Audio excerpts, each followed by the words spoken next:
Hi, today we're going to be doing 5.8, which is solutions to quadratic equations. I believe that's what it's called.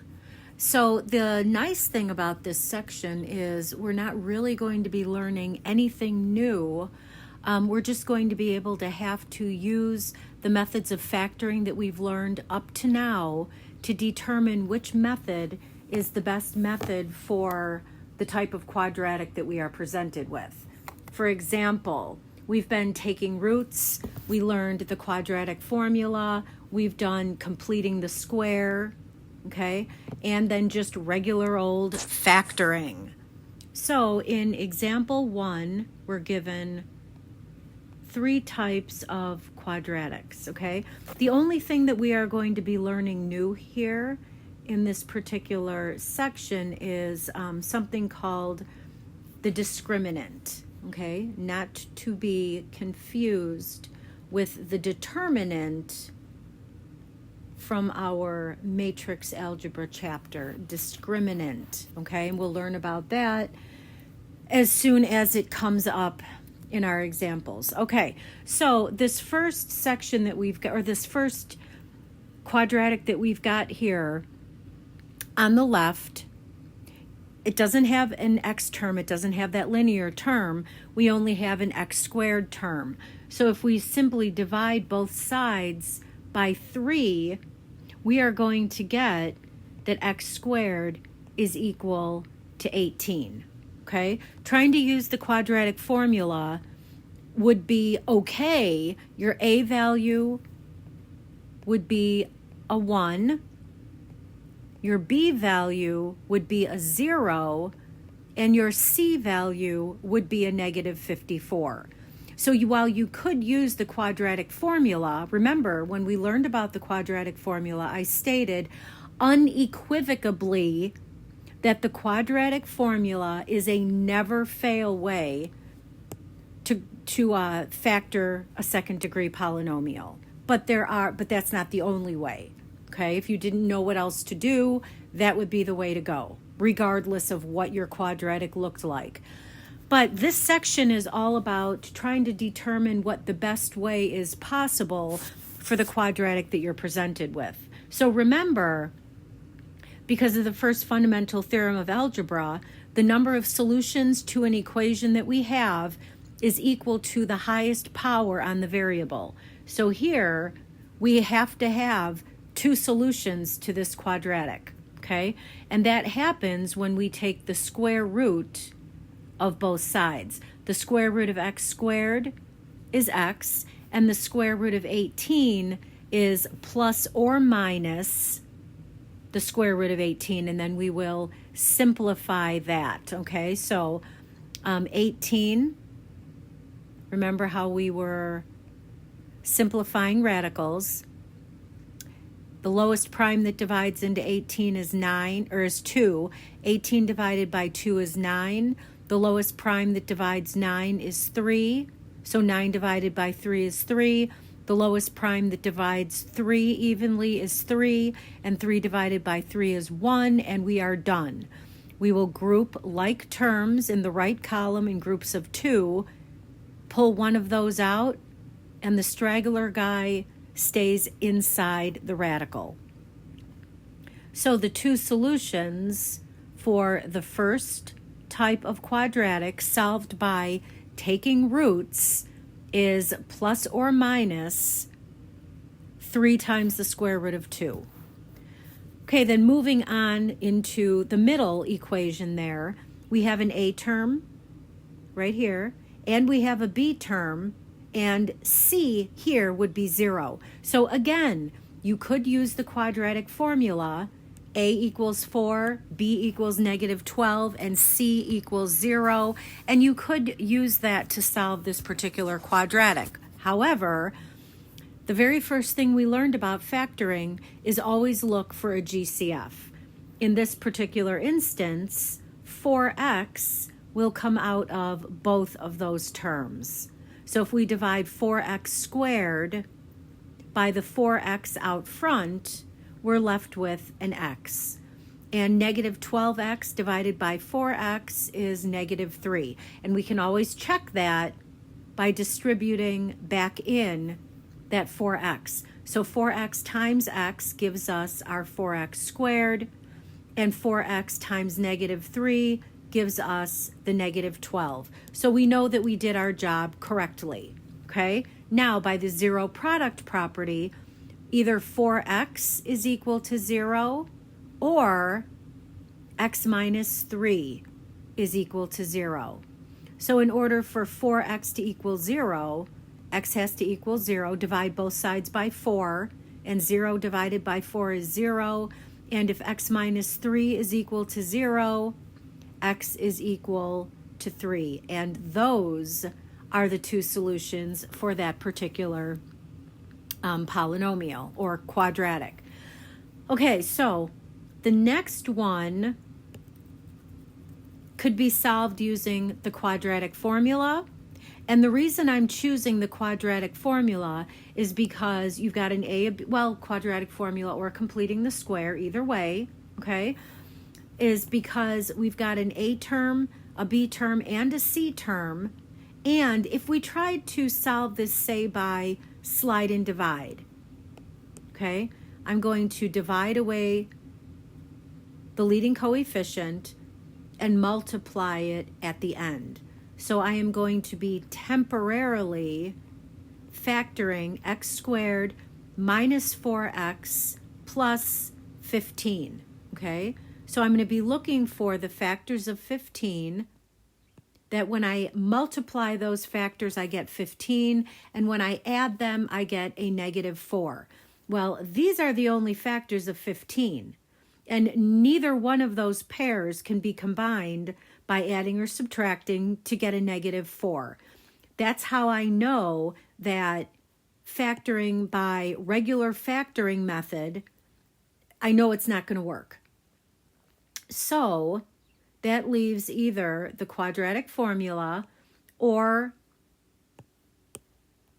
completing the square. Now, completing the square is the most tedious out of all of them, especially in this case, because when you divide a 3 out of that negative 4, you're not going to get an even number, and then you'll be dealing with taking half of a fraction and squaring that and finding common denominators, and it is definitely not worth it, okay? But it is definitely worth throwing into the quadratic formula, okay?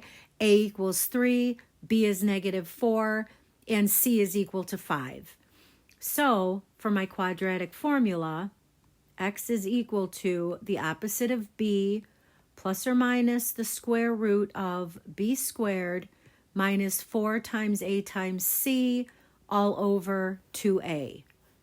So I will plug in negative of a negative 4 plus or minus negative the square root of negative 4 squared minus 4 times 3 times 5 all over 2 times a, which is 3. So negative of a negative is a positive. Negative 4 times negative 4 is 16, and 20 times 3 is 60. So here we go. We have a problem there, because when we do the subtraction of 16 minus 60, we're going to get a negative number. So what we're learning about today, that thing called the discriminant, if I had used the discriminant on this particular quadratic, I would have been aware immediately that I was going to be ending up with imaginary solutions, okay? So, plus or minus, remember, the square root of, let's say, negative 44, and let's do that over here. That's the square root of negative 1 times 44, which is the same thing as the square root of negative 1 times 4 times 11, okay? So the negative 1 is an I squared. It'll come out as an I. The square root of 4 is 2, and the 11 stays right where it is.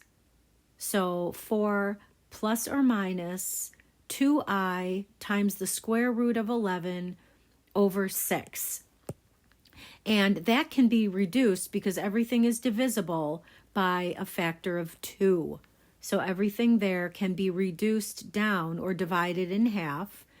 So x is equal to 2 plus or minus I times the square root of 11 all over 3. Okay?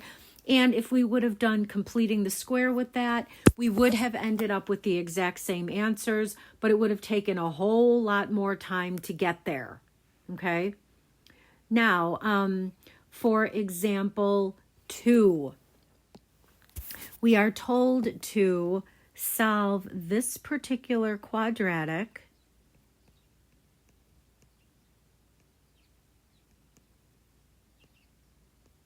as directed. So we'll do that by factoring. So here's the way we're going to review some of the methods. Okay, we're going to be using the exact same quadratic and factoring it 3 different ways. Okay, so first thing is this has to be in standard form. In other words, 4x squared, then comes the next term, which is the linear term. So that means that 28x has to be moved over by subtraction. Okay? So we've got 4x squared minus 28x plus 49 is equal to 0. Okay, so the first thing we're going to do is maybe, okay, so I'm going to rewrite that over here just so I have room to work underneath. Okay, maybe we'll be able to factor this using the idea of a perfect square trinomial, because 4 is a perfect square and 49 is a perfect square. Okay, so we're going to take the square root of 4, which is 2. We're going to take the square root of 49, which is 7, and we're going to multiply those together. 2 times 7 is 14. If we can double that 14 and get our middle number, we do in fact have a perfect square trinomial. Okay, so both the signs are the same and they're both negative in our factors here. And because we do have a perfect square trinomial, both of these factors are going to be exactly the same. The square root of 4 goes in as a 2. The square root of x squared goes in as an x. I bring down my negative sign because both the signs are the same and they're both negative. And the square root of 49 goes in as a 7. So, because both of these are the same, I could simply rewrite it as such. Okay? Then if I square rooted both sides, the square root of 2x minus 7 squared is 2x minus 7, and the square root of 0 is 0. No need for a plus or minus on a 0. And then add over the 7 and divide by 2. However, we do need 2 solutions there, remember. So x is equal to, sorry about that, just one solution, and we'll talk about that in a second. If we end up with one solution, that is a multiplicity. And we'll talk about that in just a second, okay? So yes, the quadratic needs 2 solutions, but because we could not take the square root of 0 to get a plus or a minus, it's just x equals 7 over 2, multiplicity of 2.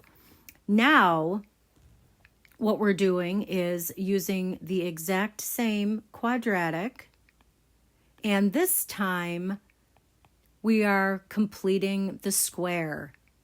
Okay, so remember, completing the square, we're going to keep all the x terms on one side and move over the constant. Get rid of it, just so we can complete the square. Then we're going to factor out the 4 because the leading term has to be a 1. Okay, so we factor out a 4, And that's what we've got.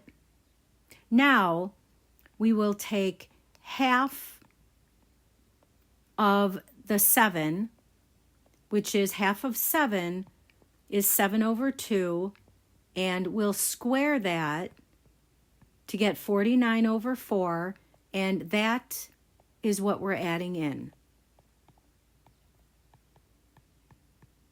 At least into the parentheses.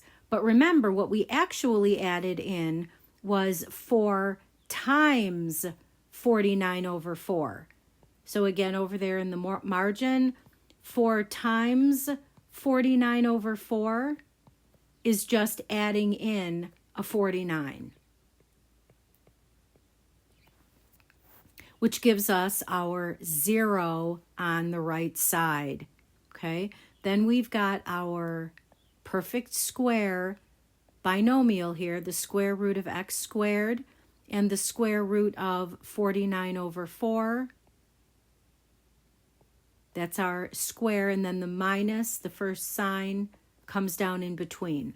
Now, to solve this by factoring, I'm going to divide both sides by 4 and simply end up with, because 0 divided by 4 over here is 0, x minus 7 over 2 equals 0, which gives me that x is equal to 7 over 2. And again, I need 2 solutions, but because I only have 1 there, I have a multiplicity of 2.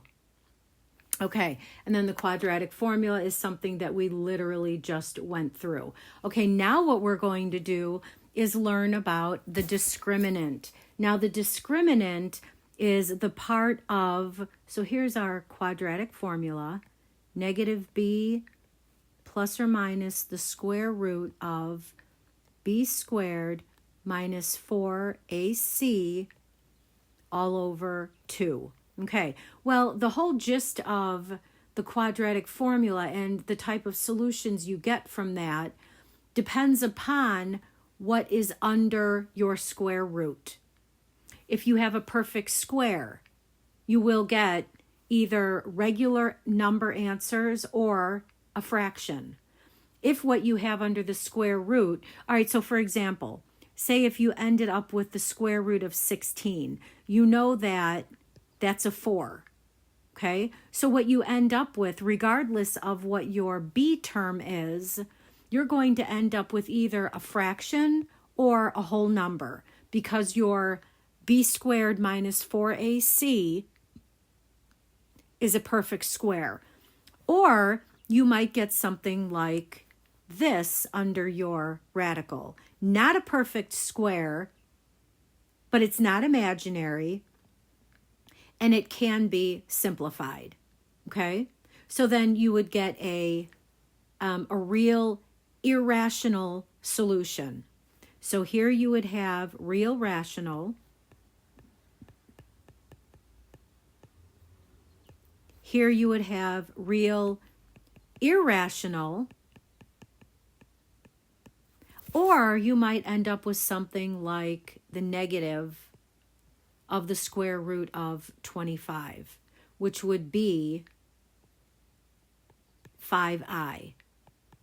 So you have 3 types of solutions that result from your quadratic equation: real rational, real irrational, or imaginary. Okay, so the discriminant is the part of the quadratic formula that is under the square root. Okay, so we have rules for what the solutions are. Now, because we are factoring quadratics, you can't use the quadratic formula and factor anything but a second degree, hence the name quadratic formula, okay? We end up with 2 solutions regardless, okay? So if we have if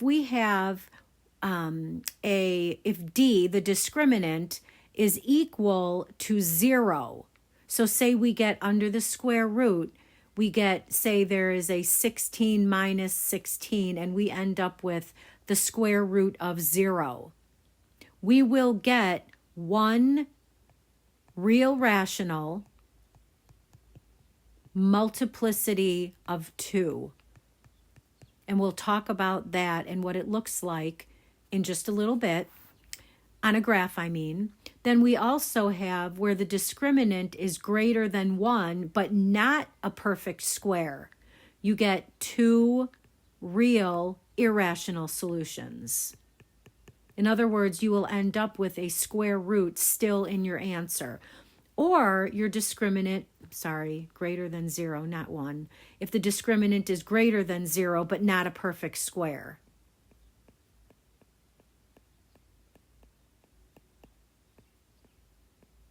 I have to make sure I'm writing that correctly. So D equals 0. D is greater than 0, but not a perfect square. Or D is less than 0, which means that the discriminant there is negative. You get 2 imaginary solutions. Okay. So that's what the discriminant tells us. It basically gives us an idea of what method would be the best way for factoring. Like if I test out the discriminant and I know that what's under that radical is going to end up being a negative number, I'm not going to try traditional factoring with that. Okay, so we have some examples for using the discriminant. Okay, so for example 3, it says use the discriminant to determine the number and nature. Well, first of all, we will always have two solutions to any second degree polynomial. Okay, so our A is 3, B is 5, and C is 8. So again, B squared minus 4AC is our discriminant. So we could fill that in. 5 squared minus 4 times 3 times 8 is going to give us an idea. Now, 12 times 8 is 96. So even just looking at that, I know that my discriminant is less than 0, a negative number. So when I factor that, I'm not going to choose traditional factoring.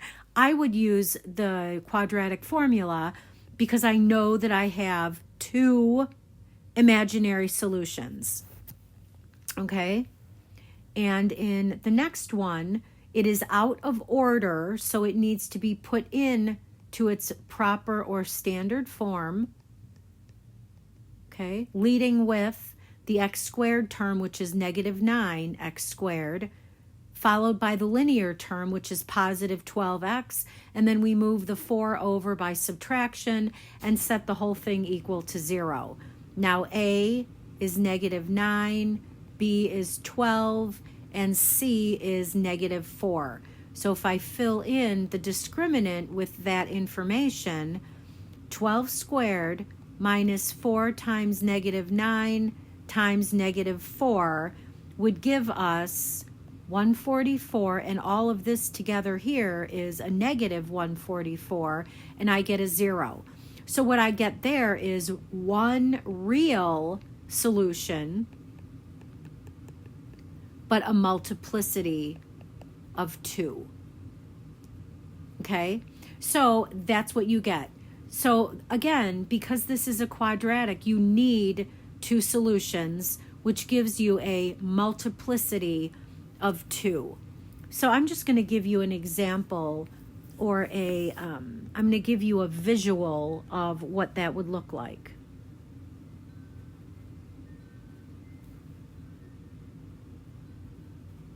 Okay, so say I factored a quadratic, and what I ended up getting was a perfect square trinomial that ended up x minus 1 twice, okay?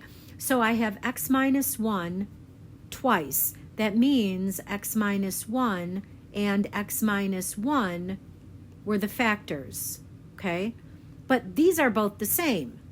So if x minus 1 if x minus 1 is equal to 0, then x is equal to 1.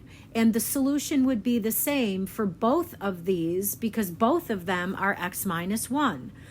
But knowing that I need two solutions there, I have one solution that I need to use twice.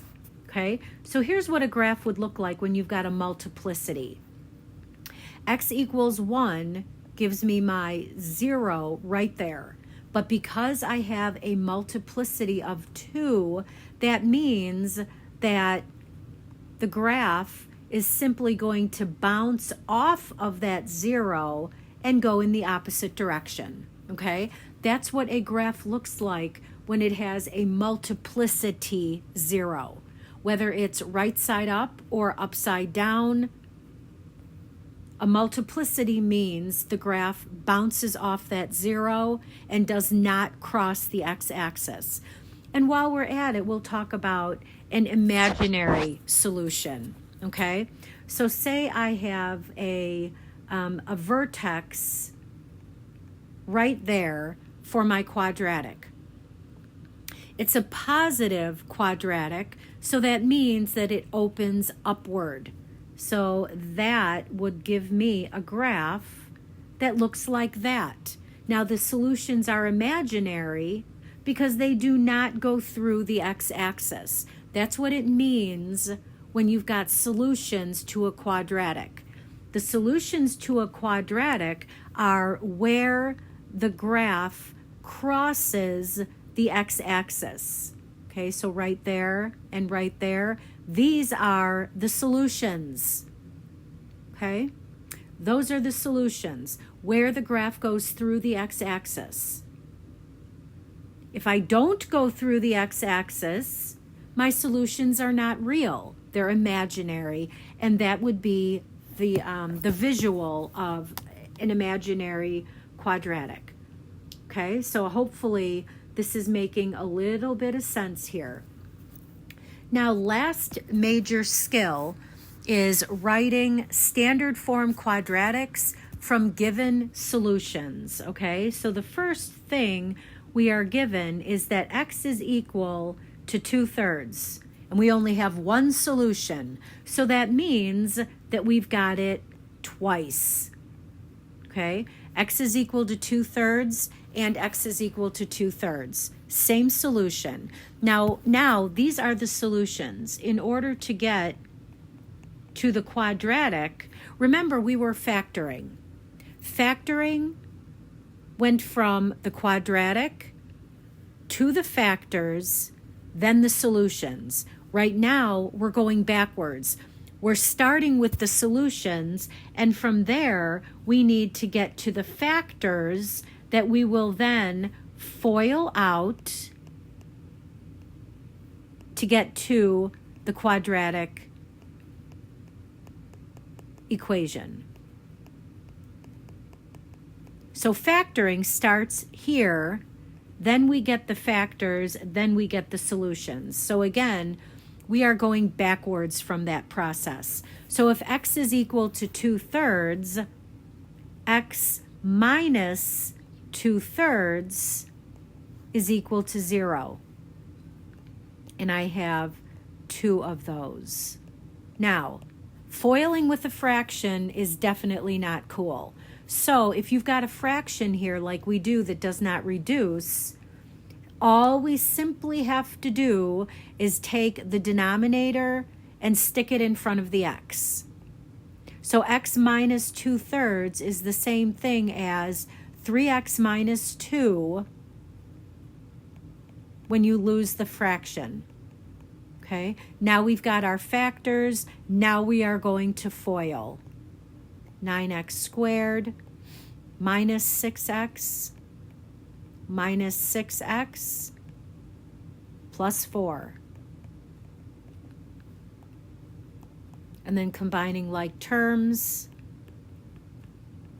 that is our quadratic. Okay, now those are simple enough, simpler even still when we've got two solutions that are something like say x equals 1 and x equals 3. Those are the solutions. Going backwards to the factors, I need to move the 1 over on the same side of the equal sign as the x. Likewise with the 3, okay? And then I can FOIL those, okay? Which would give me x squared minus 4x plus 3, okay? Meaning if I factored this, I'd get these factors, setting them equal to 0 would give me those solutions. Now the real skill here is being able to use something like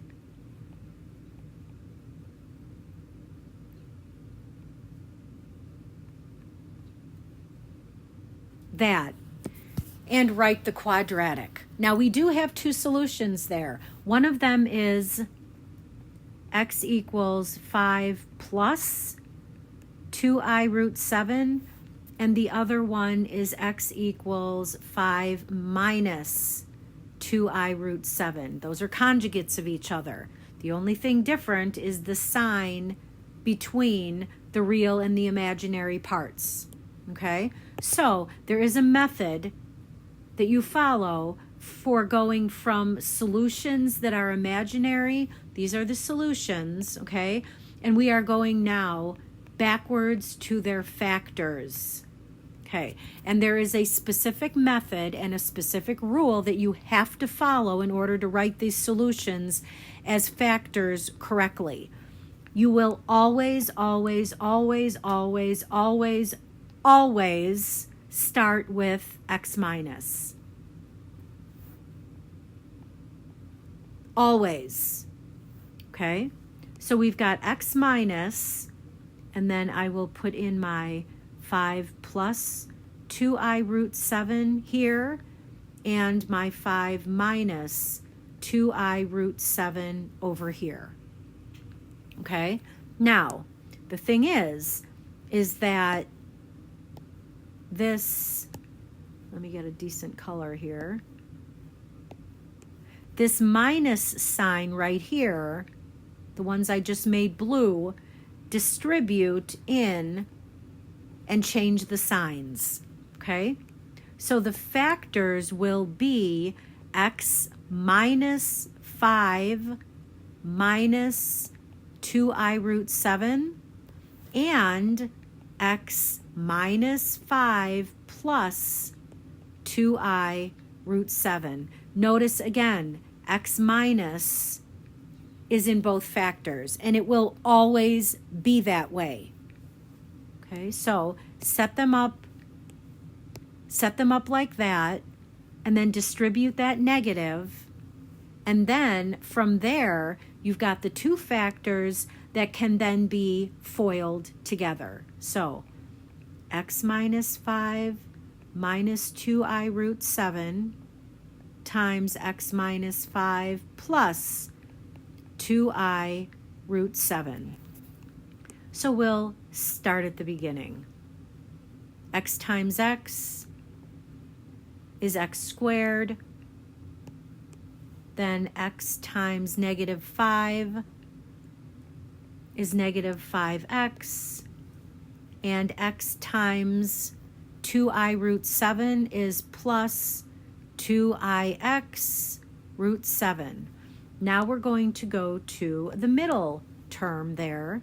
Okay, so I'm going to erase this and go to the middle term.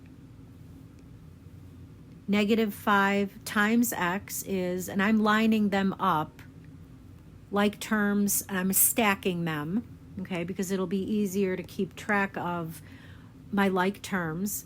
And then negative 5 times negative 5, I don't yet have a constant, so I'm just going to kind of dangle it off the end.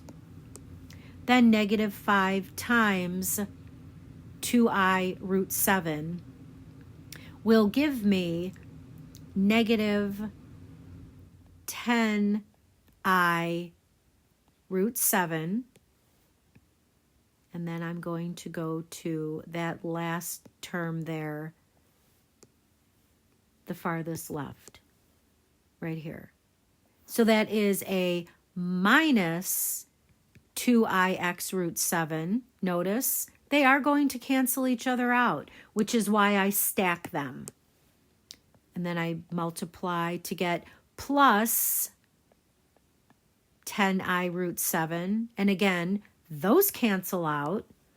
And then finally, minus 4I squared times the square root of 49. All right. So now I have to add down each column. These cancel each other out, and these cancel each other out. So I'm left with x squared. Please be careful. These do not cancel each other out. If one was positive and one was negative, yeah, but they're both negative. So that is a negative 10x plus 25. Now, I squared. Well, let's start. We'll leave it like this for just a second. Okay. I squared is a negative 1. So let's just rewrite this whole thing and make sense of this one thing at a time. I squared is negative 1, and the square root of 49 is 7. So this is now what we have to deal with. Okay, so x squared minus 10x plus 25. We have a negative 4 times a negative 1, which is 4, times 7 is 28. So our final quadratic is x squared minus 10x plus 53.